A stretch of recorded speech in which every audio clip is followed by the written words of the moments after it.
take up every corner of my mind. What you gonna do now? Ever since the day you went away, no, I don't know how to erase your body from out my mind. Assalamualaikum warahmatullahi wabarakatuh.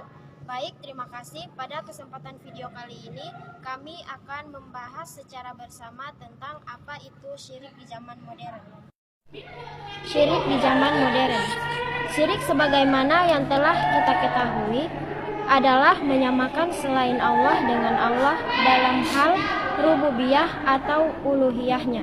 Atau dengan kata lain, syirik adalah menyekutukan Allah, sedangkan modern adalah masa di mana kita berada saat ini, dengan berbagai kemajuan di segala bidang.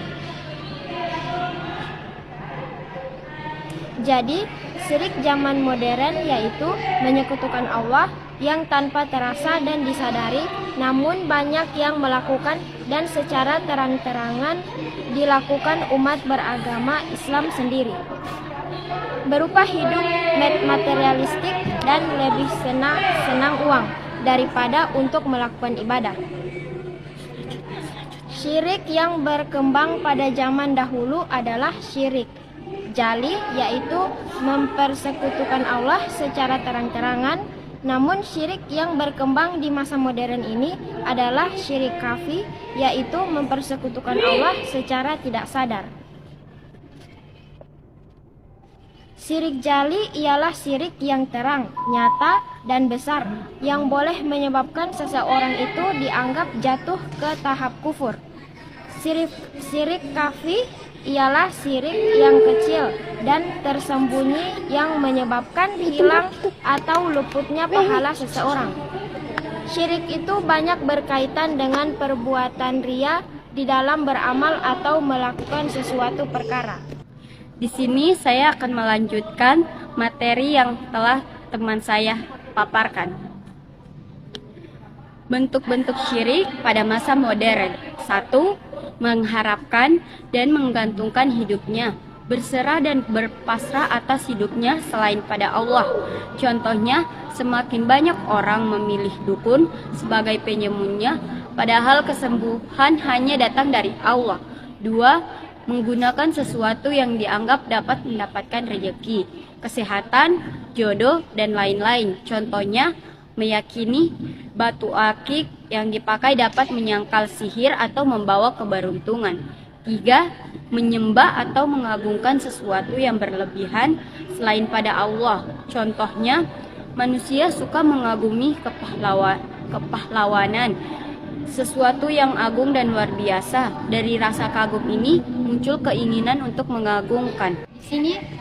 Di sini saya akan melanjutkan materi sebelumnya, cara menanggulangi syirik di zaman modern, dengan memperdalam keimanan kita kepada Allah dan Rasul-Nya serta ajaran agama Allah yaitu Islam, terbiasa dengan kerja keras dan berdoa kepada Allah dalam setiap pekerjaan yang kita lakukan dan mengharapkan hasil yang terbaik hanya kepada Allah, meyakini bahwa ada kekuatan dan kekuasaan yang lebih besar dibandingkan dengan kekuasaan dan kekuatan Allah. Banyak mengingat Allah Subhanahu wa Ta'ala atau berzikir, ikhlas dalam melakukan amal kebaikan. Di sini saya akan membahas materi terakhir syirik di zaman modern, yaitu bahaya syirik bagi kehidupan manusia. Bahaya syirik bagi kehidupan manusia yaitu menghancurkan seluruh amal. Jika meninggal dalam keadaan syirik, maka tidak akan diampuni oleh Allah Subhanahu wa Ta'ala. Pelakunya diharamkan masuk surga, kekal di alam neraka. Perkara pertama yang diharamkan oleh Allah, sulit menerima kebenaran. Hati orang-orang syirik tentu untuk menerima kebenaran yang datangnya dari Allah dan Rasul-Nya. Munculnya perasaan bimbang dan ragu, hanya akan memperoleh kesenangan sementara. Amalan dan harta yang dinafkahkan sia-sia. Sekian penjelasan materi tentang syirik di zaman modern dari kelompok kami. Sekian, wabillahi taufiq wal hidayah. Wassalamualaikum warahmatullahi wabarakatuh.